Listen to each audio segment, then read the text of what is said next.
Hello my dear friends, welcome to movie Hunter YouTube channel. So friends, আজকে আমি একটি upcoming Hindi movie নিয়ে আলোচনা করব, যেটি হচ্ছে সুপারস্টার আমির খানের গজনীও পর এইবার সেটি মুক্তি পেতে চলেছে গজনী 2।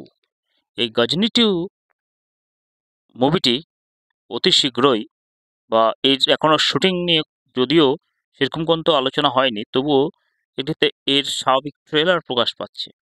সেই ট্রেলারে সঞ্জয় সিংহানিয়া ওরফে আমির খান প্রথম পর্বে প্রতিশোধ দিয়েছিলেন গজনীর বিরুদ্ধে, কিন্তু তার স্মৃতিবংশ রোগ বা শর্ট টার্মস মেমোরি লস সম্পূর্ণভাবে সারেনি। চিকিৎসার জন্য তিনি বিদেশে যান। সেখানে একজন নিউরো সায়েন্টিস্ট তার চিকিৎসা শুরু করে। ধীরে ধীরে তার কিছু পুরনো স্মৃতি ফিরে আসে, যার মধ্যে এক অজানা শত্রু তার কথা মনে পড়ে। একজন ব্যক্তি যে গজনী থেকেও ভয়ঙ্কর এবং তার বিরুদ্ধে প্রতিশোধ নিতে চাইছে। এবং গজনী মনে করছে যে তাকে কোনো একটা শ্যাডো বা প্রতিচ্ছবি বা অন্য কেউ তাকে অজান্তে তাড়া করছে। ওইদিকে গজনীকে অর্থাৎ আমির খানকে পুলিশ পাহারা দিচ্ছে, যাতে করে কেউ তার ক্ষতি না করতে পারে।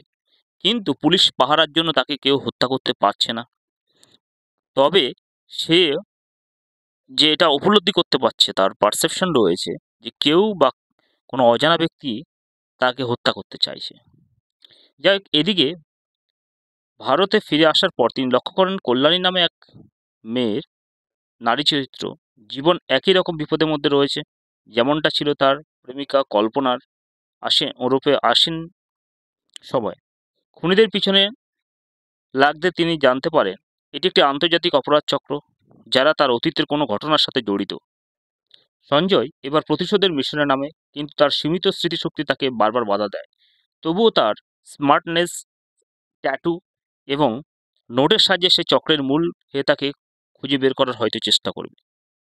শেষ দৃশ্যে সঞ্জয় কি হবে না হবে সেটি অবশ্য আমাদেরকে মুক্তি পাওয়ার জন্য অপেক্ষা করতে হবে।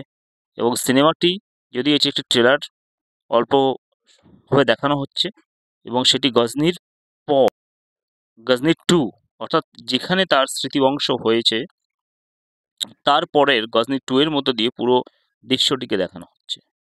এবং আশা করি মুভিটি দর্শকদের প্রাণ কাড়বে এবং মুভিটি একটি রোমাঞ্চকর হতে চলেছে, এটি বলার অপেক্ষা রাখে না। এবং আমির খান এর মুভি মানে হচ্ছে হিট এবং সুপার হিট হবে। তো সো গজনী 1 যেমন বা গজনী যেভাবে সাফল্য পেয়েছিল, সেভাবে গজনী 2 এখনও ট্রেলার দেখে মনে হচ্ছে অত্যাধিকভাবে সাফল্য পেতে চলেছে, এটি নিঃসন্দেহ বলা যায়। তো সুতরাং মুভিটি পুরো শুটিং থেকে শুরু করে এবং রিলিজ ডেট যখনই ঘোষণা হবে সেই সমস্ত আপডেটটা তোমাদের সামনে নিয়ে আসবো।